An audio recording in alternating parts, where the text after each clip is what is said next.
Welcome to the Mastering the Sanctions Shift masterclass. We are very much looking forward to the next 45 minutes to present to you the most recent happenings and developings of what is going on in the sanctions space.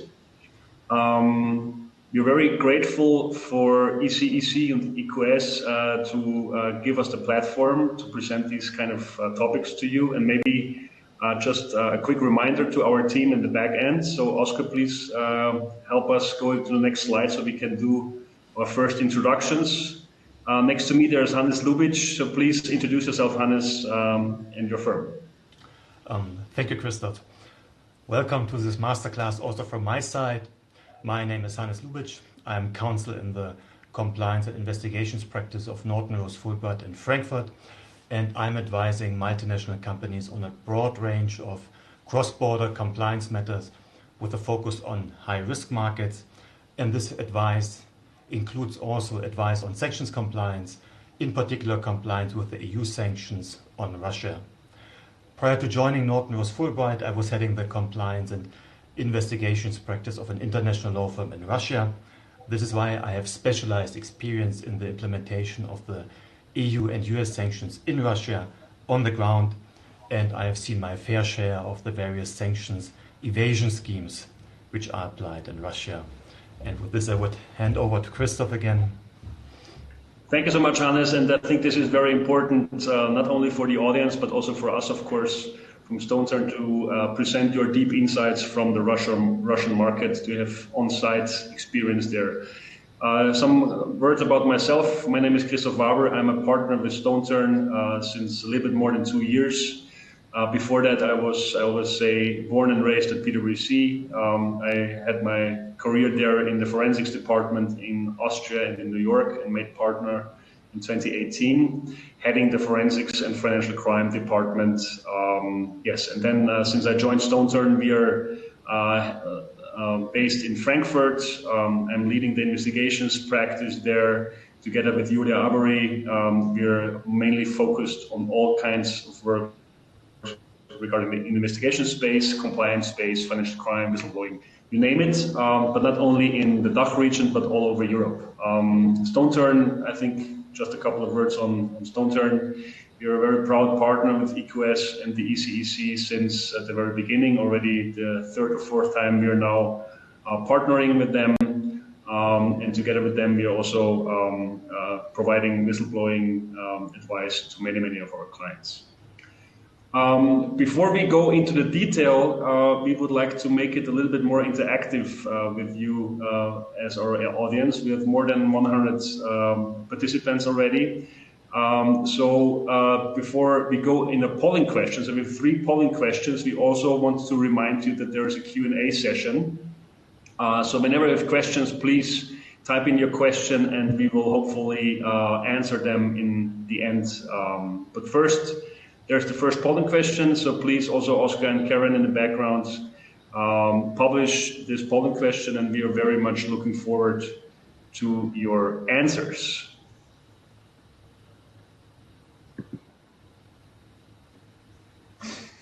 The question is the following: are you facing any problems in your business operations to identify and comply with all applicable sanctions?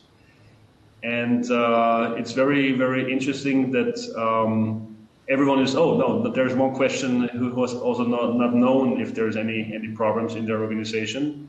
But I think what is interesting, Hannes, I also would like to have your view on it, that the majority of participants, so more than 50%, is saying yes, there is issues.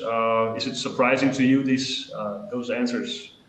This is actually not surprising, because this exactly confirms what we see in our practice, that sanctions have become extremely complex, and for some companies it's almost impossible to fully comply with all of the sanctions applicable to them.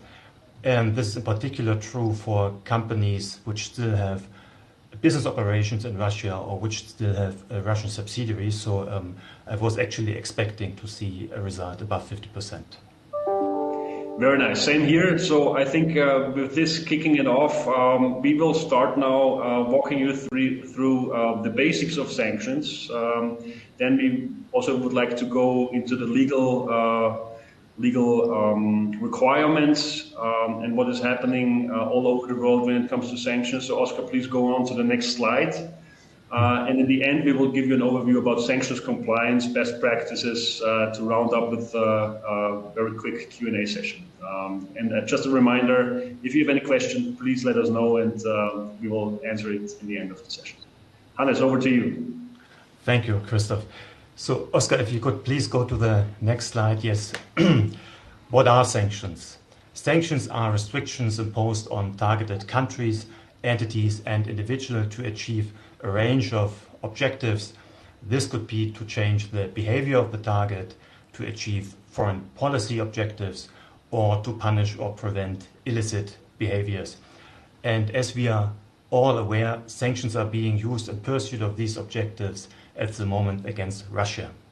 And there has been an unprecedented level of sanctions laws, guidance, and wind down periods or licenses, which were introduced over the last 1.5 years. Next slide, please, Oscar. Why are sanctions important? Because big corporates do get caught up in sanctions issues, and the reputational as well as the financial damage can be severe and of course be very public. There can also be consequences for the individuals involved in sanctions issues. Also, sanctions are a very complex area of legal compliance because there are multiple, often overlapping national and international regimes, each with their own specific features. Sanctions are often drafted in broad terms and interpreted not only broadly by the authorities, but also differently. And finally, sanctions are constantly changing in line with international developments in foreign and security policy. This is still happening right now at very short notice in relation to Russia, and it can be challenging to keep on top of all of these changes. If we go to the next slide, please. What types of sanctions are there? As you can see from this slide, there are a number of different types or categories of sanctions. The types of sanctions highlighted in green here are, in my experience, the most relevant to the operations of a typical EU company. In basic terms, there are two main categories of sanctions, what we call financial sanctions and trade sanctions. Looking at the financial sanctions, these include asset freezes and country-based financial sanctions, of which the so-called sectoral sanctions are a subtype of financial sanctions introduced in the regulations against Russia. The second type or category is trade sanctions, and they restrict exports and imports of certain goods and services to or from sanctioned countries or territories. We will discuss these types in more detail when we look at the EU sanctions on Russia. I've also highlighted here the comprehensive sanctions. This is a concept under US sanctions that imposes so-called comprehensive or countrywide sanctions. Currently, the US imposes comprehensive sanctions on Iran, Syria, Cuba, North Korea, and certain territories of Ukraine. These are Crimea and the so-called Donetsk People's Republic and Luhansk People's Republic. If you go to the next slide, please. And another one. So, who must comply with EU sanctions? When we're looking at the EU sanctions, the general position is that the following legal and natural persons are required to comply with EU sanctions. First, any individual or entity within the EU. Second, any individual or entity in relation to business done wholly or partly in the EU. Third, EU nationals or EU incorporated companies in relation to business performed both in and outside of the EU, that means worldwide. And finally, all aircraft and vessels under the jurisdiction of an EU member state. On the other hand, the EU sanctions do not impose obligations on non-EU subsidiaries of EU companies such as subsidiaries in Russia. However, in such scenario, the EU sanctions may still apply indirectly. There are two important scenarios here. In the first scenario, the EU parents will violate sanctions if they use non-EU subsidiaries as a tool of circumvention, in particular if the Russian subsidiary is used for circumventing the sanctions. And in the second scenario, EU nationals who are directors or employees of non-EU subsidiaries still have to comply with the EU sanctions. The UK sanctions operate in a very similar way. Usually you just replace EU with UK when referring to individuals and entities. If you go to the next slide, please, where we are looking at the US sanctions, who must comply with the US sanctions. There are basically two kinds of US sanctions, so-called primary sanctions and secondary sanctions.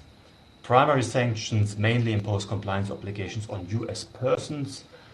Who's a US person? First, US citizens and so-called permanent resident aliens, for example, foreigners holding a green card. Second, US incorporated entities. And third, any individual or entity in the US. But also non-US persons can be required to comply with the US primary sanctions if they engage in transactions that have a so-called US nexus. What is a US nexus? This is any involvement of the United States, US persons, or in some cases, US origin goods and services. Very important here, a key type of US nexus is US dollar payments, because these are generally processed through US financial institutions. That means non-US persons can be required to comply with primary sanctions in relation to US dollar contracts and US dollar payments, even if the transaction does not involve the United States or US persons in any other way. If you violate the US primary sanctions, the punishments can be civil penalties or criminal fines and even imprisonment. US secondary sanctions is a completely different kind of animal. Instead of fines or imprisonment, they enable the US government to impose restrictive measures on people who engage in certain significant transactions with sanctioned countries. Currently, these are Russia and Iran, North Korea, and Syria. They do not require a US nexus, and so all companies have to take these sanctions into considerations, even for transactions that have no US connection at all. And this is in particular relevant again for EU companies which have a subsidiary in Russia. In the most extreme cases, they could lead to a person being designated as an SDN, that is a US asset freeze target, and this risk is known as SDN designation risk. Next slide, please. There are also many other countries which have adopted sanctions relevant to the business of the multinational EU companies, and a number of these countries have aligned their sanctions with certain EU sanctions regulations, but not all of the EU sanctions regulations. And the selective approach of these countries to alignment must be checked in each individual case. For example, when we look at Switzerland, Switzerland has joined most of the EU sanctions on Belarus and Russia. Serbia, on the other hand, is an example where a country has adopted the EU sanctions on Belarus, but not taken a similar approach with the sanctions on Russia. If you go to the next slide, please. One further. And this table is intended to highlight the number of countries which are subject to sanctions and varying level of sanctions. We can see this list is quite long. And the types of sanctions can range from more limited arms embargoes to wider financial sanctions measures, up to the broadest type of comprehensive embargoes imposed by the United States. That means a ban on all dealings. What we see here in blue are US sanctions only. What is purple are EU and UK sanctions only. And in black we see US, EU, and UK sanctions. When I'm looking at our practice at Norton Rose Fulbright, we are of course advising mainly on the Russia sanctions, but from time to time we also have cases where clients ask us for advice on other EU sanctions. In most cases, this advice relates then to the Belarus sanctions, But sometimes we have also more exotic sanctions regimes, such as, for example, Iran or Sudan. I don't know, Christoph, what is your experience here? Where have you advised on sanctions issues? Well, I think it's the same with everyone who is in the sanctions space now. It's mainly about the Russia sanctions and Belarus sanctions since the start of the Russian aggression. But of course, because we are mainly a U.S. company, there is many topics also coming up regarding still regarding Iran and Venezuela. But this is also to keep an eye on those countries also. But mainly Russia, of course. Yeah. Good. Giving back to you. Yeah, that's what I thought. So that's why we decided to have a closer look at Russia. When we focus on Russia, we see that since 23rd February 2022, the EU has imposed impressive 11 sanctions packages on Russia. The last package is from June this year. And according to media reports, this was not the last package. The EU is already preparing the 12th sanctions package. And also due to the EU sanctions, Russia has become now the world's most sanctioned nation. If you go to the next slide, please. So what are the types of EU sanctions against Russia? There are different types of EU sanctions, and the most relevant in practice usually are trade restrictions, then the ban on transactions with certain entities, financial restrictions, transport restrictions, and restrictions regarding business in Crimea and the Donetsk, Luhansk, Kherson, and Zaporizhia regions.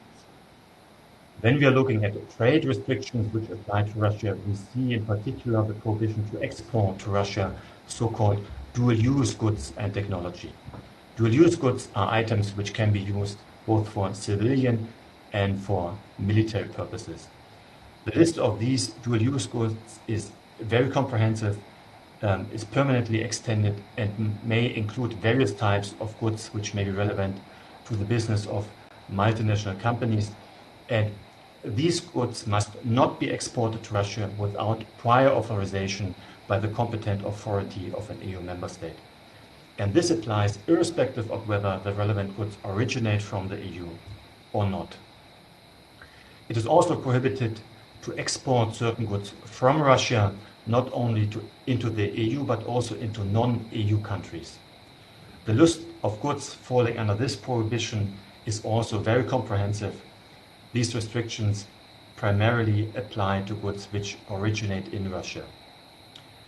Another important prohibition is the ban on transactions with Russian major state-owned entities.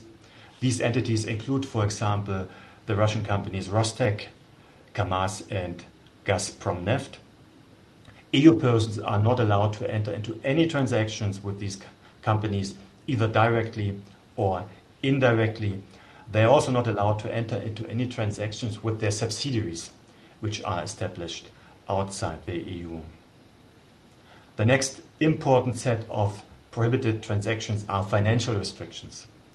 In this respect, it is important to understand that a number of large Russian banks, for example, Sberbank, Vnesheconombank, VTB Bank, are so-called EU asset freeze targets. Becoming an EU asset freeze target has two consequences for a Russian bank. First, all funds and economic resources belonging to them or to companies controlled by them are frozen in the EU. And second, EU persons are not allowed to make any funds or economic resources available to them, what effectively results in a prohibition to engage in any transactions with them. Currently, I have checked this today in the morning, there are 1,584 individuals and 249 entities listed as EU asset freeze targets. Other Russian banks are subject to so-called sectoral sanctions measures. This means that certain types of transactions with them are prohibited, for example, dealing in transferable securities issued by such banks. Russian banks which are subject to such sectoral sanctions include, for example, the Central Bank of Russia, Alpha Bank, and Gazprom Bank. There are also wide-ranging sanctions targeting the Russian transport sector, including transport by air, road, or sea. Finally, there is a number of prohibited transactions within Crimea and the Donetsk and Luhansk regions, plus now Kherson and the Zaporizhia region, to the extent that these territories are not controlled by the Ukrainian government. These restrictions also significantly reduce the scope of permitted business activities within Crimea and the occupied regions for EU persons. Next slide, please. The last EU sanctions package was the 11th sanctions package of 23rd June this year. The 11th sanctions package basically extended the existing EU sanctions on Russia. For example, it added certain items to the lists of goods which are subject to export and import bans. And it also added another 71 individuals and 33 entities to the list of asset freeze targets. The most important change which was introduced by this package was the so-called anti-circumvention tool. What is this tool about? This tool allows the EU to prohibit the export of sensitive goods and technology to third countries which systematically and persistently fail to prevent the supplies of such goods to Russia. For this purpose, the member states will have to agree on the lists of the relevant goods and the relevant countries. Once the goods and the countries are listed, it will be prohibited for EU persons to directly or indirectly sell, supply, or transfer the relevant goods to persons in the relevant country. And this tool will then target the transfer of sensitive goods and technology to Russia for countries such as, very likely, Armenia, Kazakhstan, China, and Turkey. But so far, no goods or countries were listed. And with this, I would hand over to Christoph for our second polling question. Yes, so Oscar in the background, please take the next slide before we go to the enforcement trends. Polling question is now coming in. Have you encountered in your business operations cases of an actual or potential circumvention of the Russia sanctions? We have 4 different options of answers: yes, no, unknown, or not applicable. And we're of course very curious what our respondents have seen there in the last almost 2 years when it comes to the Russia sanctions. We meanwhile have more than 140 participants, so it's very, very interesting how people are reacting. It's still moving. There's not really a big winner when we take a look at it.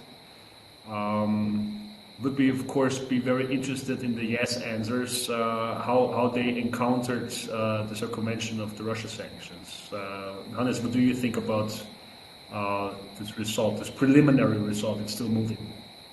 Yeah, I mean, actually what I see is that 1/3 of our participants has encountered such cases, and this is actually a very negative result, because we have to make ourselves, we have to understand that we are talking about administrative and criminal offenses here. And unfortunately, this is also again confirmed by our practice, because we encounter quite often cases where the business partners of our clients try to circumvent the anti-Russia sanctions, what also puts our clients at risks. And sometimes I have the impression that some companies are not taking the sanctions sufficiently seriously, what can be a big mistake, what we will see when we will further discuss now the enforcement trends in the EU. But what is your view on this, Christoph? Well, we have now almost 50 votes, so 1/3 of our overall participants are voting, and that the majority, almost 50%, is saying no, is quite good. But still, as going back to your observation, that 1/3 is saying yes, and that organizations and leadership of organizations are really having not a good understanding of the severity of sanction evasion. What does this mean overall is not really a good sign, and that's, I think, also the reason why we are speaking here today and holding this masterclass to educate people. And going back to one of the questions raised, that the presentation is very well organized. Thank you for that, and yes, we will share. So the organizer, the ECEC, will share it with everyone. So I think it's a very interesting result that over 30% say yes to this question. But let's go maybe further to the next slide and end this poll. because then we can see what's happening in the enforcement space. Oscar, next slide, please. Yes. What we see here in Germany is that the German authorities are investigating hundreds of cases of potential sanctions violations, and also the national authorities of other member states are investigating. Most of these investigations relate to the violation of import and export bans for goods. What we see here are two examples for news articles for investigations in Germany and in the Netherlands. And also these two cases are based on the violation of the export ban for goods which are needed for the production of military equipment in Russia. And in the first case, in Germany, the goods were transferred to Russia through Lithuania and Dubai. That means that the suspect apparently applied a typical circumvention scheme using a third country, what is exactly the type of scheme which will be targeted by the EU's anti-circumvention tool, which we have just discussed. If we go to the next slide, please. The current problem for the EU is that the enforcement of EU sanctions is the responsibility of the individual member states. Therefore, each member state has a competent authority that is responsible for investigating sanctions violations and punishing for such violations. And each of these competent authorities have their own approach to the interpretation of the sanctions. And in addition, the national regulators apply different rules when taking enforcement action for sanctions violations. For example, under German law, breaches of EU sanctions can lead to criminal and administrative liability. Whereas in other countries it is only criminal liability, and in two member states even only administrative liability. Also, the amounts of fines which can be imposed for sanctions violations differ substantially. For example, the maximum fine for sanctions violations to be paid by a legal entity ranges from 133,000 euros in Croatia to 37.5 million euros in Latvia. And even more striking is the difference in prison sentences for individuals. They range from 6 months in Greece to 12 years in Italy and in Malta. And all these factors, of course, lead to different levels of enforcement action in the member states and also create uncertainties as to what exactly companies have to do to comply with the EU sanctions. If we go to the next slide, please. However, we expect that the sanctions enforcement is set to significantly increase across the EU, because we see that the EU regulators are taking actions in order to tackle the existing enforcement gaps. In particular, the EU is currently creating minimum rules for criminal offences and penalties for sanctions breaches across all of its member states. In November 2022, the Council of the European Union has adopted a decision to add sanctions violations to the list of EU crimes, which are included in the Treaty on the Functioning of the EU. And in December 2022, the European Commission has proposed a directive which defines the criminal offences and penalties. The Council has commented on this proposal in May this year, so it could be that already beginning from next year, the member states could be obliged to update their national laws and increase the penalties. We also see that the individual member states have established special units to investigate sanctions evasion schemes and to seize assets belonging to listed persons, and they are even called to set up a European Prosecutor's Office for the investigation of sanctions violation on the EU level. And as another measure, the European Commission has introduced a whistleblower tool where possible sanctions violations can be reported. And based on all these initiatives, we believe it's very likely that the enforcement actions of the member states will be harmonized and that sanctions enforcement will significantly increase in the near future.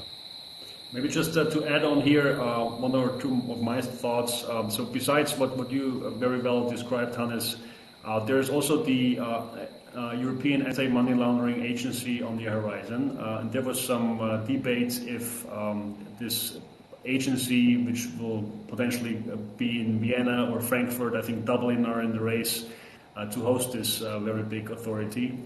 that also this will be taking over the sanctions enforcement, and there was a very big pushback on the political level that the AMLA will not take over the sanctions space. So what we can see here is that besides the EU directive proposal, which is still in draft, is that there are still many forces against each other on European level how to take that over. But I completely agree with you that the enforcement is on the horizon at the EU level, and maybe we will see later a couple of other examples on the global horizon what is happening there. But we're rooting for more enforcement in the EU, that's for sure. Next slide, Oscar. Yes, I think before we go into the detail of the sanctions compliance program and the essential elements of it, we have one additional polling question for you. And Oscar, if you could move this up, so thank you so much. That's the last part of our sort of presentation today, and because we are definitely interested in the participants' view of how are you dealing with sanctions on your day-to-day basis, because it's a compliance and ethics conference. So we were very curious, when did your organization last conduct a sanctions risk assessment? Many people have no idea what is a sanctions risk assessment, so that's why we believe we should just put in a couple of options, which is less than a year ago, more than a year ago, also another option, never, and the last one, not applicable. Now we will just take a look at the different options, and that's very interesting result so far. So I'm very happy with the result that almost 2/3 have conducted a risk assessment in the sanctions space less than a year ago. This is good. Worrying a little bit is that there's almost 20% who never conducted the sanctions risk assessments. And for the ones who did it more than a year ago, it's also very interesting because it seems that there are a couple of participants are very well educated and already did that. There we can only say maybe you should have it in your horizon for the next year to repeat that. Hannes, what's your view on this preliminary result here?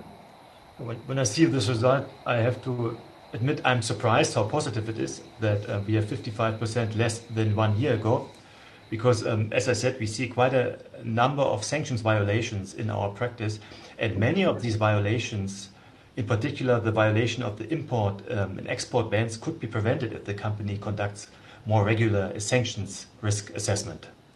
So that's why it's always a strong recommendation from our side to conduct such assessments, and also to conduct them thoroughly to detect and prevent sanctions violations.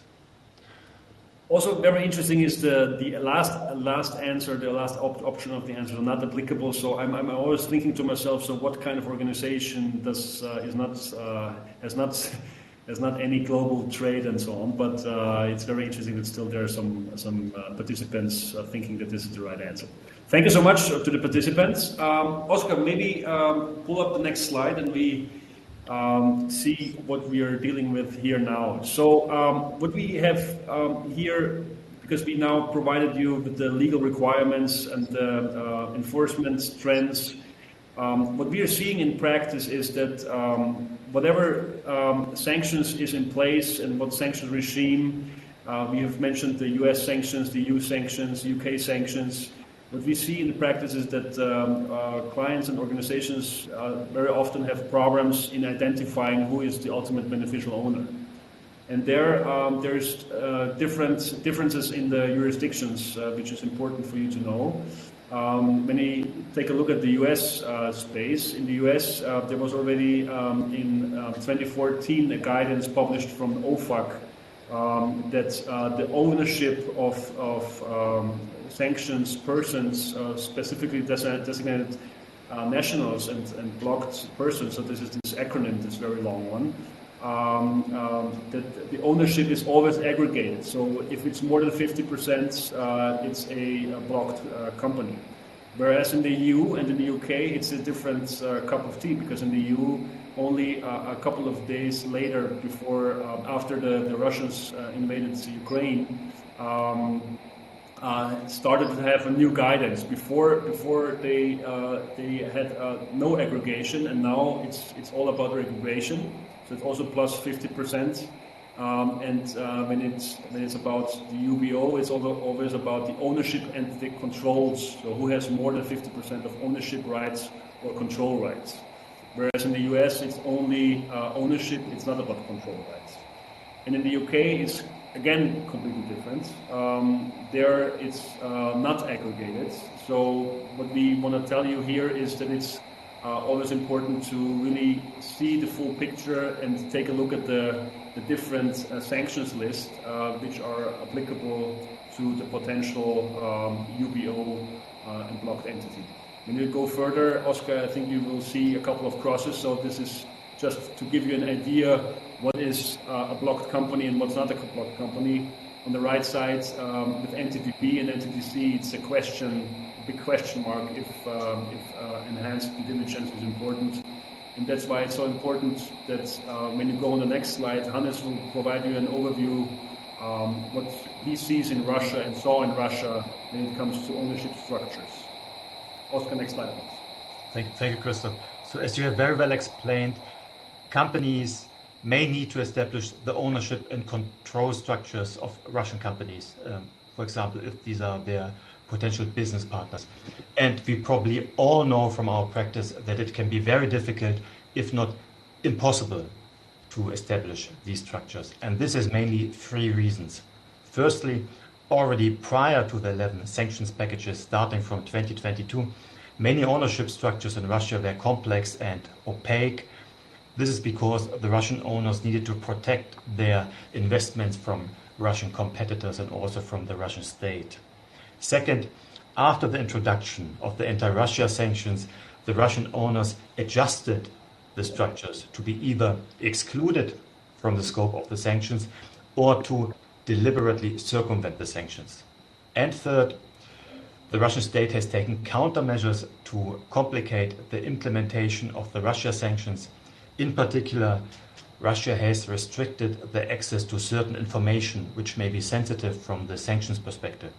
And this includes, in particular, access to ownership information. But in many cases, it is still possible to establish the ownership and control structure of a Russian company. For example, if you have a limited liability company, a so-called OO, you can obtain an online extract from the Russian legal entities register, and this extract indicates the shareholders of the company, the percentage of their shareholding, and also the CEO. Access to this information is restricted still only in exceptional cases, for example, if the shareholders or CEOs are listed by the EU or by the United States. In some cases, the extract will show that the Russian LLC is owned by a foreign holding company. Then it will depend on the jurisdiction of this holding company whether additional information on the owners can be obtained or not. The situation is much more difficult if the Russian company or its shareholders are a Russian joint stock company, because in this case it is not possible to obtain information on the shareholders from public registers. You need to ask the Russian company to provide an extract from the shareholders register. And that is why the typical structure in Russia to conceal the ownership situation is to use a Russian joint stock company, which is then owned by a holding company located in a jurisdiction where ownership information is not publicly available, for example, BVI or Cayman Islands. And if you encounter such a structure, this should be an absolute red flag from the sanctions perspective. And I think Christoph can tell us now more about such red flags. Yeah, so Oscar, please go to the next slide. So mindful of time, we have 3 more slides, just to let you know, our dear participants.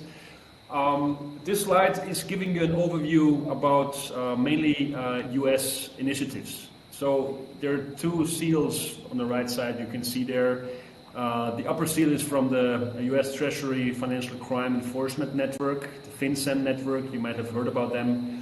And the second one is the US Department of Commerce, the Bureau of Industry and Security. When it comes to US sanctions enforcement, it's mainly OFAC you might have heard of.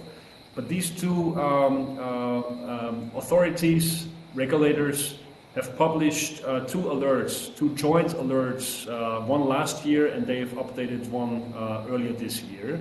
I mean, it's all about how to identify red flags regarding transactions and different behaviors when it comes to circumvention or sanction evasion. And here I would like to draw your attention just when we will share this presentation with you, just go on the links. It's really, really very thorough and very good guidance they give those two authorities. So it's a very good material. You can learn a couple of things there. Overall, they published more than 30 red flags when they take a look at transactions, and of course, primarily those rulings are directed to financial institutions or credit card providers and these kind of organizations in the financial services industry, but still, because the financial services industry is always the most regulated industry, it will lead the way towards other industries. Because what we see since the Russian sanctions is that mainly in Europe, other industries other than financial services are affected by sanctions. And maybe just let me walk you through a couple of red flags. So there is many corporate vehicles, so shell companies being used in different jurisdictions, as Hannes already shared. Other topics, what we have learned is that there are other countries and harbors being used before shipments are being shipped to Russia. There will be goods shipped to Dubai, Georgia, other countries from the former Soviet Union.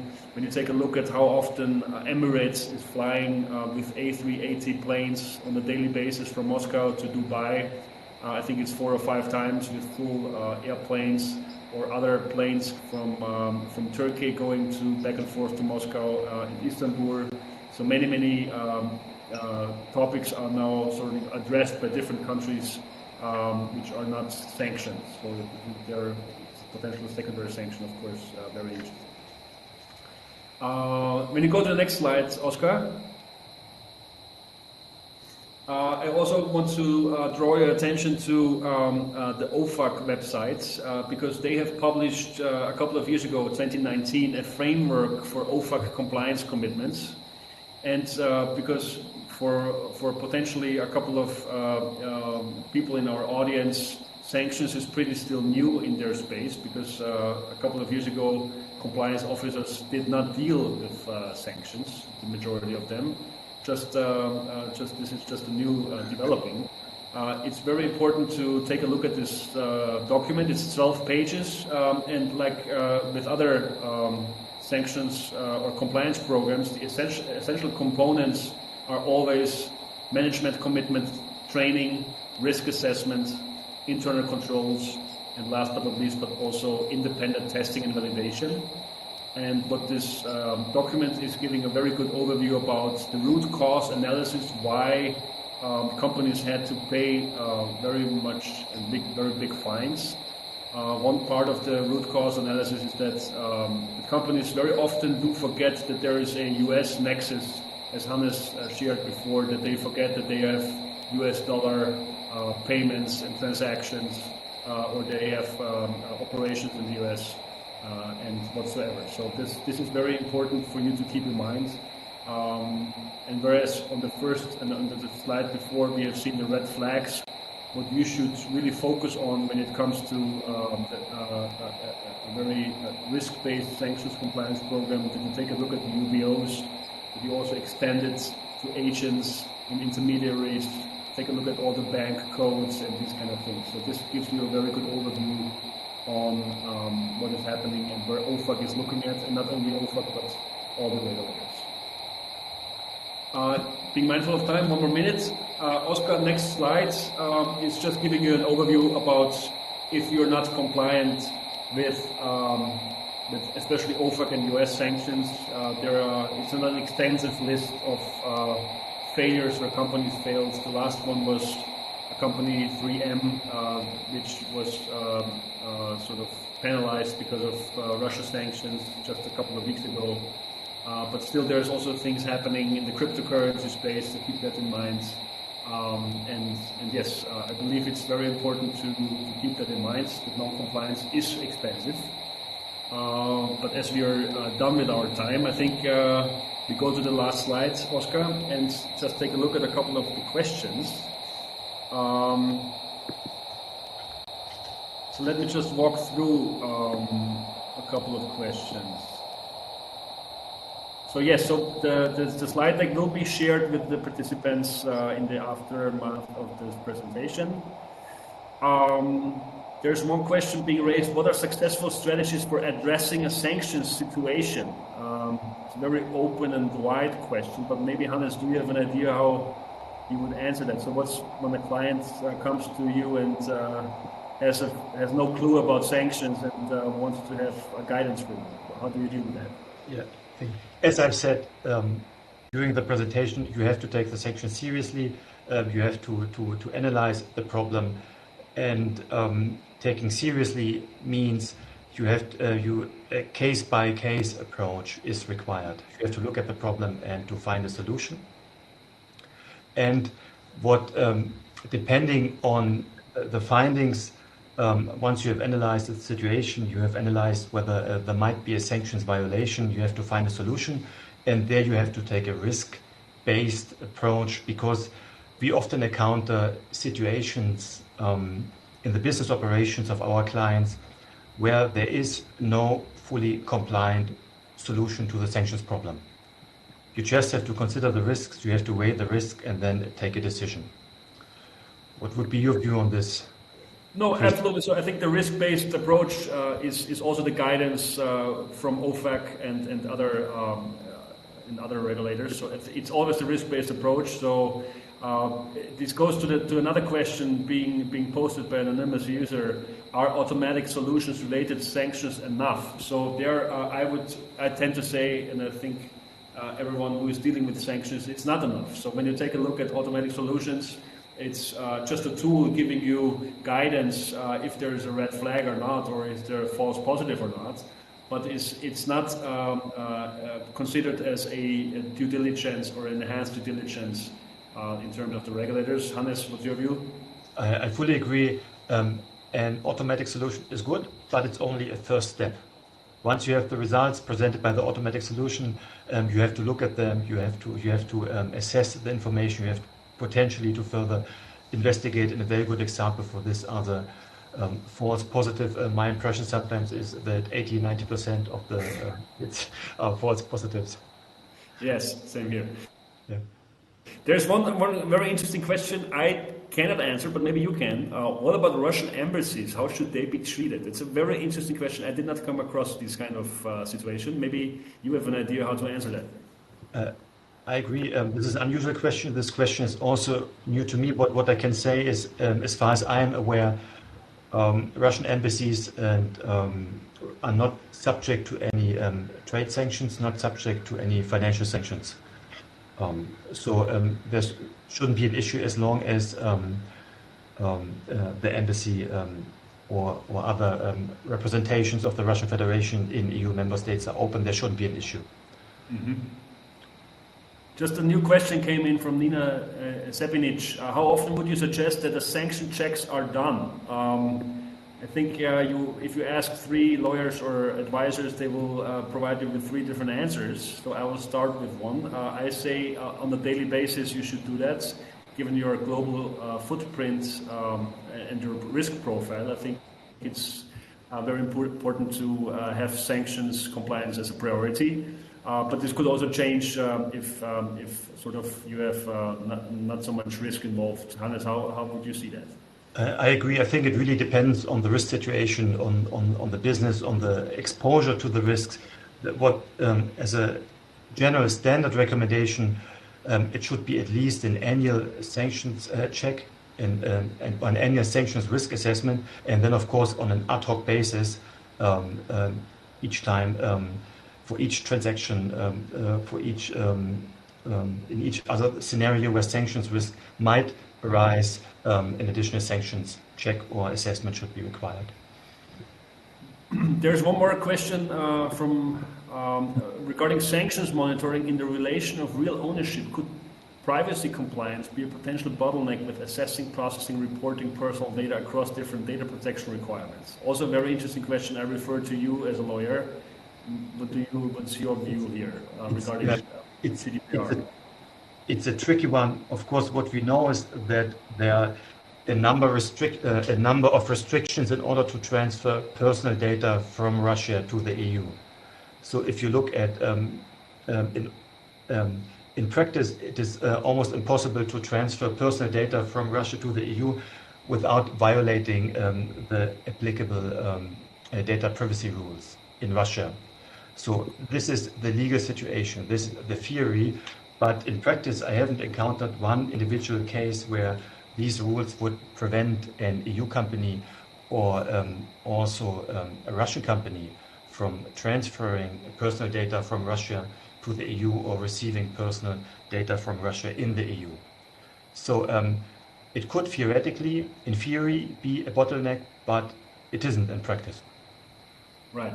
I think China might be a more complex situation when it comes to data transfers, what we see with investigations related to China, but not in the sanctions-based other topics. There's one very interesting comment from Ekaterina. Russia is the most sanctions country, yet it doesn't seem to affect in the decision of stopping the war in Ukraine. What is the purpose of new sanctions? It's a very interesting question. I think it's a rather political question. But in my eyes, and this is also going back in the history, sanctions never work out immediately. It always takes some time until the economy is also being affected majorly. But I don't know, maybe Hannes, you have a different view. I mean, I agree. It's rather a political question. It's difficult to comment on this from a lawyer's perspective. I mean, what we can definitely say that is that the sanctions have a significant effect on the business operations of our clients. This is what we can say. Very diplomatic. And there's one more question also, I think, from Nina. She asked, could you address the area of checking employees and potential employees through the sanction lists? I guess this is also coming from the GDPR angle. Hannes, what's your view there? I cannot comment on this in detail, but I know this is problematic. Before doing that, we would discuss and align such checks with our specialized lawyers on employment matters and on GDPR matters. Yes, I totally agree. And this is, I think, a perfect example of how the different disciplines in the legal environment come together, because it seems to be a sanctions issue, but then it suddenly becomes a GDPR or labor law issue. So I think that's about it. Thank you very much to our audience. I don't see any further questions right now. We are a little bit over time. We hope we have provided some food for thought for our participants. Thank you for your patience, and we hope you enjoyed it. Hannes, very much thank you to you as co-hosting this session, and very much looking forward to receive any feedback from you through ECEC. Also in the back end, thank you so much to our silent players in the back end. Thank you so much. Have a great day. Thank you.